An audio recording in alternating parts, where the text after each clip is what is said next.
Hey everybody, welcome back to Northernlion, plays the Binding of Isaac AFTERBIRTH Plus. We've been, losing. It's like a lose, win, win, win, win, win, win, win, lose, win, win, win. We're in a cycle of, hello, my friend? I always feel like some items watching me. And I got no synergy. 93GAFF82. How does it look so far? Well, I gotta tell you, I'm extremely happy to have Krampus's head, and I'm extremely happy, believe it or not, well, Infestation 2 is one of the best items in the game, so I love that as well. I'm actually surprisingly happy to have my Shadow, because our rate of fire and damage are both horrendous. Absolutely terrible. We're really, in particular, to up our damage stat would be worth quite a lot. Please. And by damage, I mean tears. Literally in my head, I was like, don't say damage, say tears. Don't say damage, say tears. Please. Although our damage stat is what actually causes infestation spiders to scale, but, you know, I digress. It doesn't matter. We'll take what we can get. That's the perfect room. More of those rooms, please. We might actually be able to snag ourselves a little something in the arcade department on the next floor.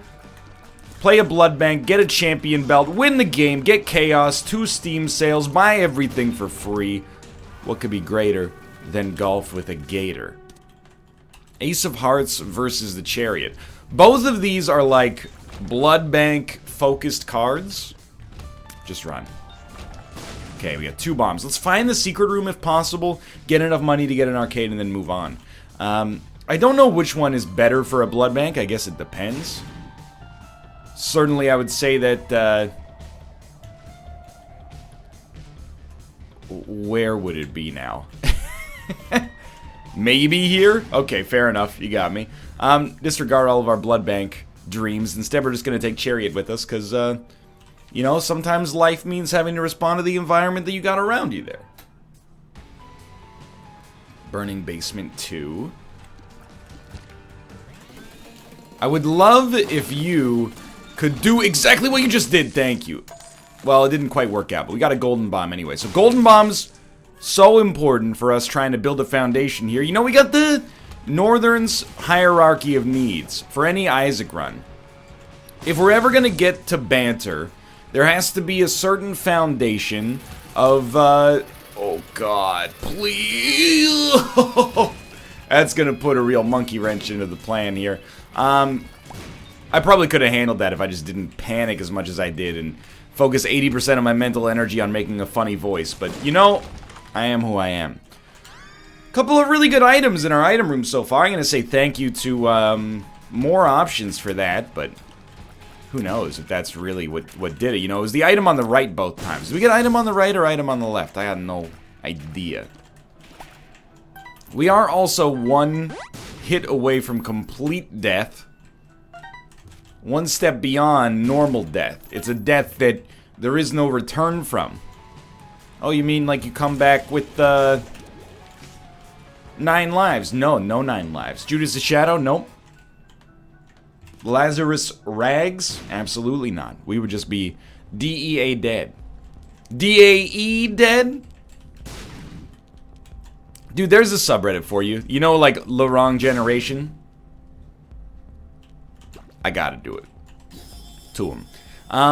The wrong generation is a subreddit where people go and they go, I'm 14 and the other kids in my high school spend all their time dabbing and playing Fortnite and not listening to scholarly music like Sum 41. I was born in the wrong generation. What about a subreddit that's like, you died in the wrong generation? Like you had a totally preventable disease that we didn't realize all you had to do was wash your hands, you dummy. And you died from not washing your hands. What a world. 1 second. Open sound settings. Oh my... Dude, the Windows 10 update that recently changed this is so horrible. And by a horrible... There we go. I mean it in the way that, like, most people mean horrible, which is I was used to their old way of doing things, and now that they've changed it, I don't know how to do what I was doing as easily as I was before. So, look, the wrong generation is like, you know, anybody who died of something that we now laugh at today. Like, if you ever think like human beings are, you know, in the worst place we've ever been in, first off, I feel you, but also that's very stupid. You know that like a third of Europe's population was wiped out by the Black Plague? We actually, I mean, it's been like 800, well, 600 to 700 years since it was a major threat. But you know, like, we laugh about it now. The Black Plague still exists. The bubonic plague still exists. The thing is, the disease itself is not that formidable. You know, you talk to an epidemiologist and you'd be like, oh my god, did you know that, like, the bubonic plague still exists? They'd be like, yeah, you know, if you get it, just come to the hospital, we'll give you a shot, you're good to go. No problem. I don't know if that's how it actually works. I imagine it still probably sucks. By the way, being a little dicey here, but... And I chose to take Succubus because I love this item. But I also didn't want to take Brimstone because it was going to ruin our Jacob's Ladder synergy. So I did deliberately kind of nerf myself a little bit here. But at the same time, I like the synergy we've got. I think we should be safe. We have enough money to make it into an arcade. Into a shop and buy a Spirit Heart, even if we don't get one naturally. And now we've got them naturally and we're pretty much good to go. Or that legend of Tycho Brahe, you know, the famous physicist slash astronomer. But I mean, what is a physicist except a space... What is an astronomer except a space physicist? You know, you gotta cut me some slack on the speech impediment there. I've never said that sentence before in my life, nor has anybody on Earth. The alleged story, which I do not believe, as an adult who is excessively polite. You know, is anybody else in this level of politeness where there could be like a lot of food at a dinner and then someone will be like, hey, you should have some more, and you're like, I want some more, but out loud what you say is, no, I couldn't, I'm so full. Like, you lie about being full so that, you know, in your head, or in my head at least, I'm like, what if one person at this table wants to eat a metric ton of mashed potatoes? I don't want to impede on them. I'll just take a couple scoops, and then, hey, everybody took the same, they had the same access to the scoops at the start. If I didn't take enough, that's on me. So I understand the Tycho Brahe anecdote, but the alleged incident is that he was at, like, dinner with his patron, Baiko Trahi, qu'est-ce que c'est, and he had to go to the bathroom, but he didn't want to be rude and be like, hey guys, remember this biological need that we all have? I gotta go do that. He thought they would be like, well, I never, Mr. Brahe. Hey, what was this? I don't think we've been to the secret room, so at least we have been to the secret room. That's okay. Nothing of value was lost. So he held in his urine, and then he, you know, his bladder exploded and he died of, like, some kind of sepsis or something like that. Like, that guy died in the wrong generation. Just get a catheter, dummy. Or go to the bathroom, one of the two. You know what strikes me a lot about human history? People must have had dirty butts, like, all the time. I don't say this to be gross, okay? But you know, if you've ever used a public toilet to defecate, it's a fancy scientific word to get past the Google DeepMind language filter. If you've ever used a public toilet to defecate, I don't know if I'm the only one with a complex here. I'm going to suggest I'm probably not. I just spend, you know, until I can get to, like, a shower or at least my home bathroom, I spend the rest of the day being like, it's not 100% clean down there. It's not that it's dirty. It's just like it's not the situation that I, you know, normally have for myself. Normally I have a nice little comfort area. The toilet paper's high quality. It's not, you know, sold to the cheapest bidder or whatever. Like zero-ply toilet paper in the airport for reasons that I can only assume is some kind of, like, cruel jigsaw type prank. You want to play a game?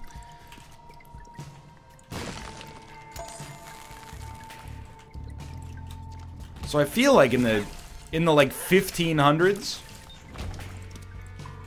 This is a real question. I'm just gonna go there, okay? Would you use to wipe your butt after you pooped in the 1500s? They did have paper, but I have to imagine it was expensive.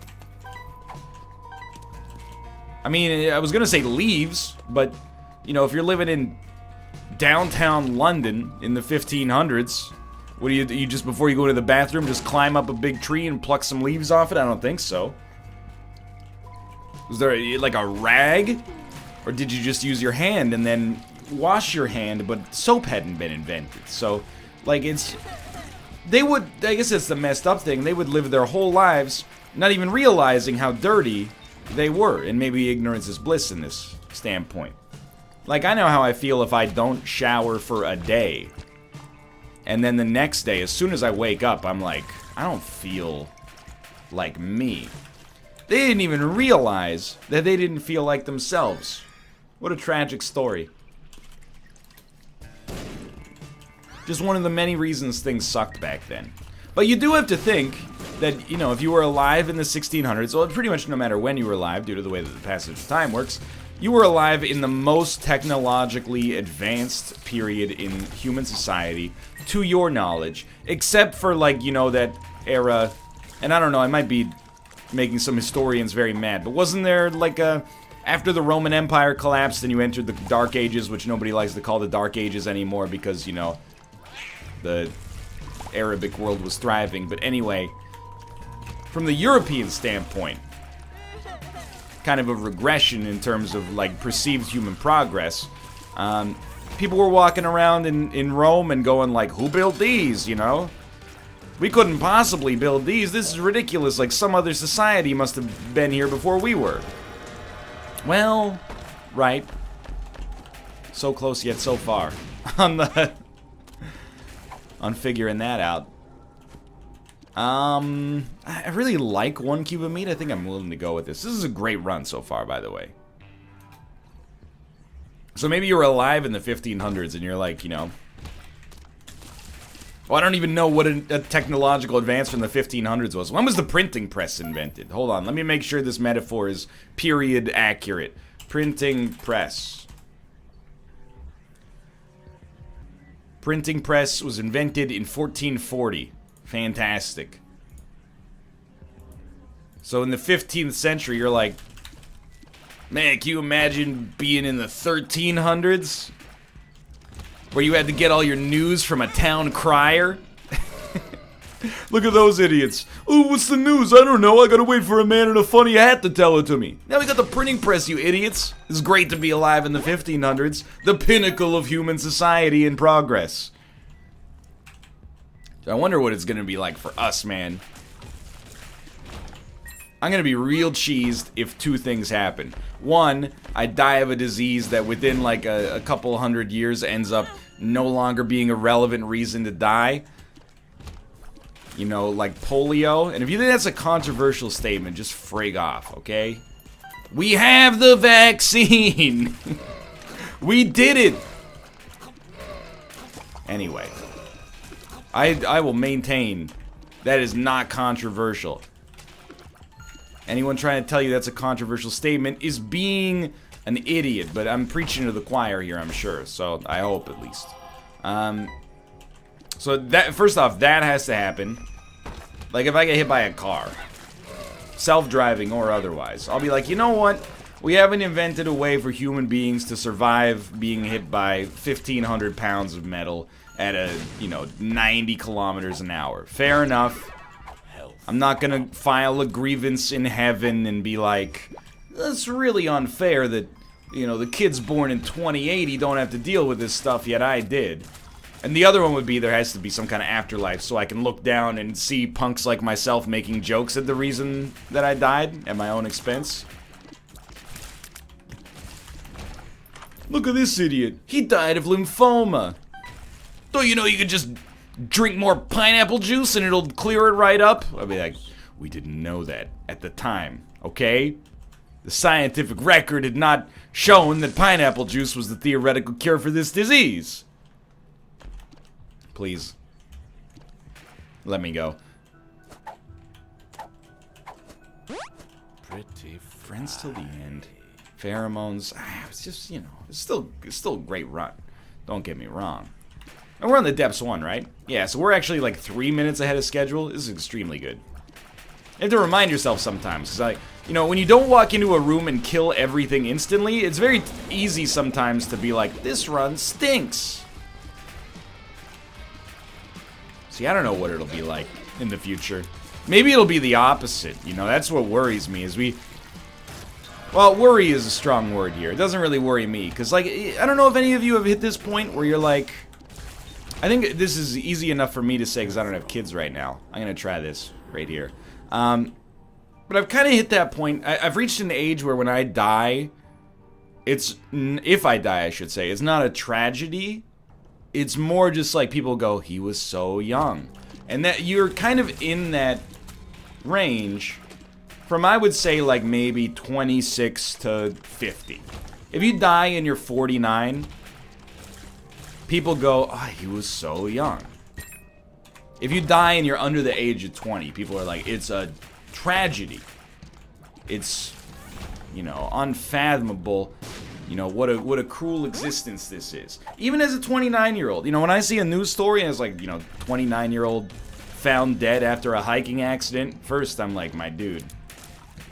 Today you, tomorrow me, probably, if I was doing that trail. But secondarily, I'm like, you know. It's at that intersection of like, well, you sort of lived like a full life. Oh, why would you go already? You just checked what floor you were on, you idiot. It's alright, we gotta deal with the devil. The deal with the devil is gonna give us a way out of here somehow. I haven't really considered how that could even be possible, but trust me, it's gonna work out. I am a fool, and I apologize. We've done this twice recently. So now that I've hit that age, I'm like, oh, 1 second. Yes. No. Just give me, like, the relic in here and I'm good. Cheers, Eden's Blessing. I mean, I do want Eden's Blessing, but I straight up can't take it. This is actually very dangerous, and I am an idiot for being here. In case you haven't heard the bits so far. I actually forget the context of where I was coming at this run from. But, oh, yeah, what I was gonna say is, you know, you think about like a video game like Fallout, right? Where it represents, and I do want this, the idea that I think was particularly prevalent during the Cold War, which is like you could wake up one day and it's like, there's the nuclear missiles and now we're back in the Stone Age, right? We have this idea that human progress just goes up and up and up. And while that might end up being the case, there's also a chance, although I hope not an equal chance, that it could be kind of a reset point at some point. Which is why, and I want to put the veil of introspection back on here, I talked a lot about Doomsday Preppers. I don't actually think that all of the people on that show are insane.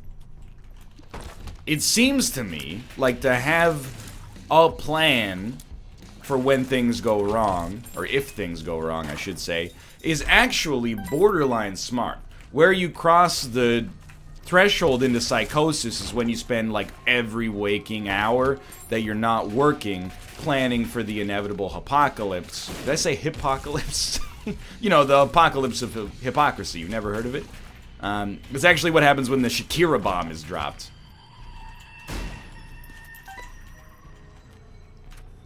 I would love to find a second secret room. Just work with me on this one. And then, particularly, I think you can tell you've crossed that threshold when you exhibit Prepper's sign, which is a word that I just invented. It's a mental health sign that you can tell if you go, hey, what do you think about your neighbors? And if you say, they're wonderful people, or I hate them and they play loud music all the time, you're good. You're still in this side of society. You're on the winning team. If you say, man, when it hits the fan, they're gonna come over here knocking on my door begging for help, and I'm gonna say, you should have prepared when you had the chance. You know, when you start to revel in other people, you know, you're gonna be some kind of like tribal warlord in the apocalypse. That's when we say, okay, Grandma, we're going to the hospital, we're gonna get you better. I thought I'd already fought you, but I did not. I had Krampus's head to start with. Thank God. We're getting a little bit more HP, albeit not together that much. Not all together that much. Take me out of here. So yeah, I mean, it's the same thing. Like, we live in Vancouver. I think I've done this exact anecdote before, but it bears repeating at least 300 or 400 times over the course of my quote-unquote career. We have a bug-out bag for when the earthquake, you know, the big one hits. And it's not like, in the bug-out bag, here's the big difference between us and the other Doomsday Preppers. We don't have, like, an AK-47 and a 9mm handgun and, like, you know, 3 pipe grenades from the Second World War, right? We have, like, some canned food and, like, you know, a bag full of kitty litter. Because you know we're putting those boys in the astronaut backpack if it hits the fan, and we're taking them out of this place. And I don't want them to have to poop in my hand. Or on some kind of sand like a peasant. Anyway. So I don't actually think it's stupid to prepare for that. And we meet people, you know, they're like, yeah, haha, the big one, right? Sure hope that doesn't hit. And you're like, well, do you have like a bug-out bag or something? And they're like, no. I was just hoping that by not making a backpack full of, you know, 2 water bottles and a couple of cans of tuna, that would somehow stave off the earthquake. Fair enough. It's not like I spend every day being like, oh, dang, man, I hope the big one hits today. Get in my Faraday cage and rove in the wasteland. Anyway, what I was gonna say, though, is I'm at that age now where I'm like, if Fallout were to happen, as the, you know, my skin was, like, singed off, I'd be like, you know what? Can't really complain that much. I mean, it's a terrible way to go, and it sucks that it's so preventable and happened nonetheless, but at the same time, I had some... we just couldn't afford them, is what it came down to there, HP-wise. And we had some good times. We grew up in, you know, a safe environment. Every one of our needs was accounted for, had a fulfilling job and stuff like that. When I was a kid, I was terrified of, like, an alien invasion, which was a very founded fear in my head because I lived in the middle of nowhere. So I was like, well, that's like the spot where the aliens come down. I was literally like, for a year or two, I was terrified of an alien invasion. Found it hard to sleep some nights. And I think as a kid, you know, it's extremely justifiable. You're like, I haven't done anything. You know, I haven't even been to high school yet. Certainly haven't been to college, you know, experienced any sliver of adult life. You know, there's so many milestones. You haven't reached any level of self-actualization. You're just in an in vivo incubator, you know, for like the first 14 or 15 years of your life at least. No. But now as like a 29-year-old, I was like, if the nukes go off, I would be okay, and by okay, I mean constantly like stressed out and like on the brink of, you know, oblivion every single day if I lived through that sort of apocalypse and ended up roving the wasteland. But if I died in the nuclear explosion, don't get me wrong, I'm not wishing for a nuclear explosion to come in. I'm just saying I wouldn't be one of the first people mourned. It's like I've come to that realization that if I was ever in a plane crash, they you know, 10 years ago they would be like, oh, and there was a high school student on there, and you'd be like, oh, that's sad. They must have been really scared. And now they'd be like, there was a YouTuber on there, and everyone would be like, yay! One less YouTuber. I joke.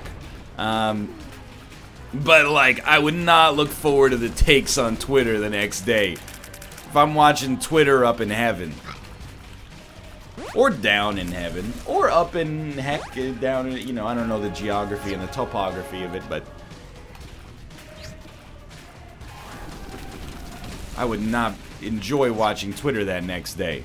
I would have to go on a social media blackout, which honestly, let's be honest, heaven wouldn't have Twitter in the first place, at least not my version of it. Not my version of Twitter and not my version of heaven. It's kind of a weird age to be, because I used to think about this a lot when I flew. You know, and you get on an airplane, if you're flight anxious like I used to be, you get on an airplane and you size up your competition, because you're like, okay, there's like a 75% chance this bird's going down. Sorry to be the bearer of bad news. Let me just think about what we're going to take here. Yes, it's new, so we'll take it. It's pretty good, so we'll take it. We'll grab this, get a card. That's fine. And then we'll re-roll the other ones. Ew. You'll re-roll those again. So you look and you're like, oh, I'm in a window seat and I got like,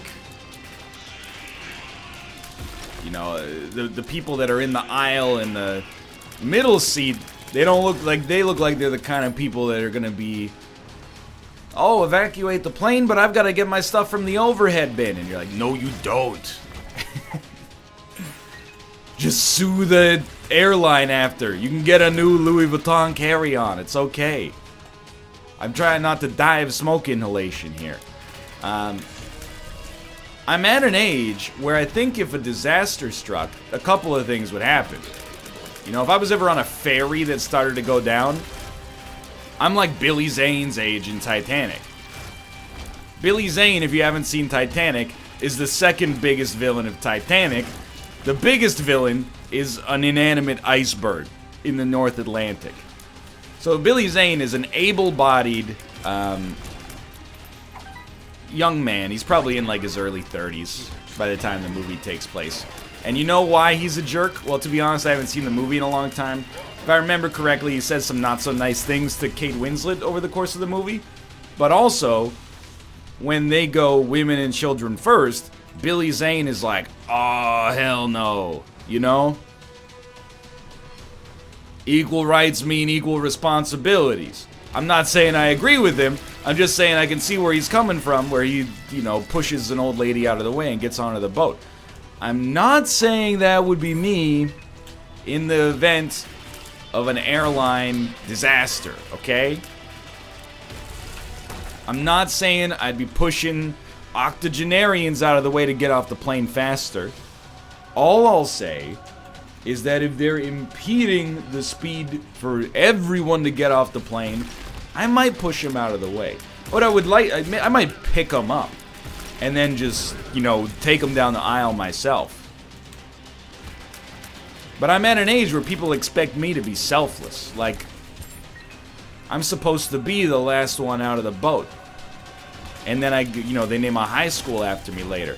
I don't want a high school named after me. I want to see Infinity War Part 2. You know, I wish it was like in, you know, the Japanese Fukushima disaster.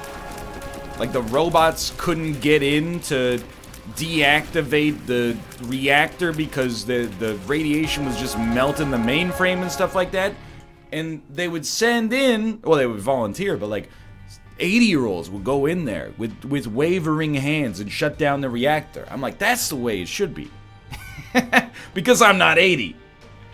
Go in there. If the young man, can you shut down the reactor for me? I'd be like, no, I'm moving. Are you out of your mind? I'm not saying you should have to go in. I just think they should.